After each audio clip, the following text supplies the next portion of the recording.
Baiklah anak-anak ustazah, di pagi yang semangat ini kita buka pembelajaran agama dengan judul Iktikaf. Anak-anak ustazah silakan simak video pembelajaran sampai selesai. Di dalam Islam, seseorang bisa beriktikaf di masjid kapan saja.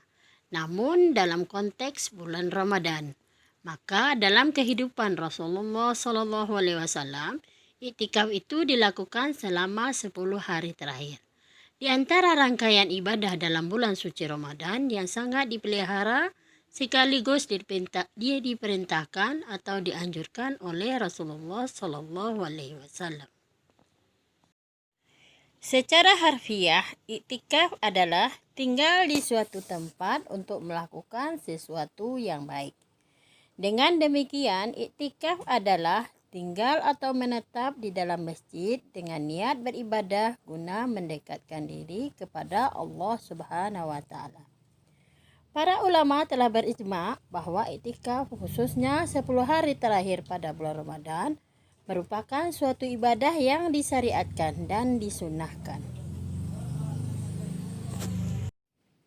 Keutamaan dari iktikaf adalah dalam rangka mensucikan hati dengan berkonsentrasi semaksimal mungkin dalam beribadah dan bertagarub kepada Allah pada waktu yang terbatas, tetapi teramat tinggi nilainya, jauh dari rutinitas kehidupan dunia.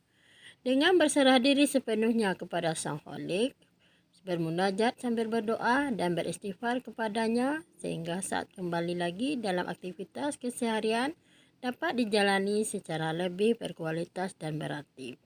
Sedangkan dilaksanakannya iktikaf adalah dengan tujuan agar hati bersumpah di hadapan Allah, berkhawat dengannya, serta memutuskan hubungan sementara dengan sesama makhluk dan berkonsentrasi sepenuhnya kepada Allah.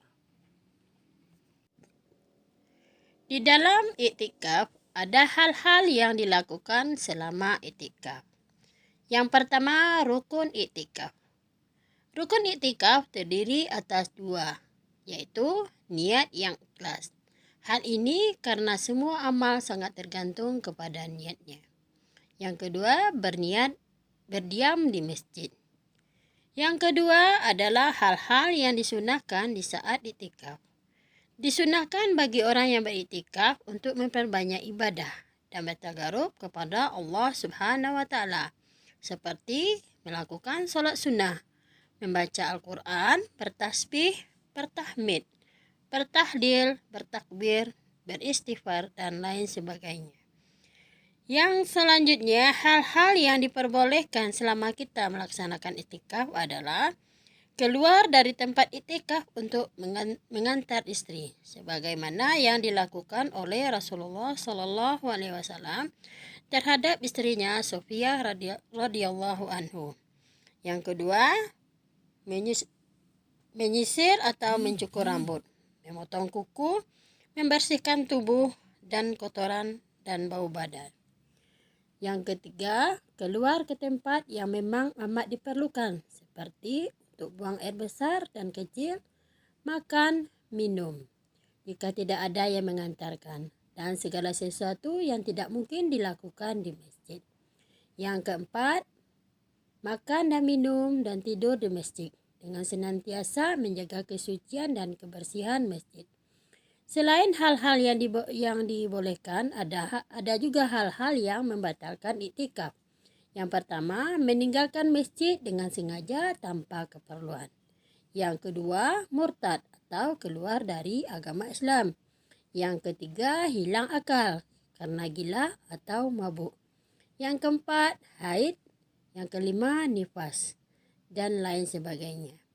Baiklah anak-anak ustazah, untuk masalah iktikaf pada pagi hari ini, kita dapat mengambil kesimpulan bahwa pada dasarnya iktikaf adalah mendekatkan diri kita kepada Allah Sang Pencipta.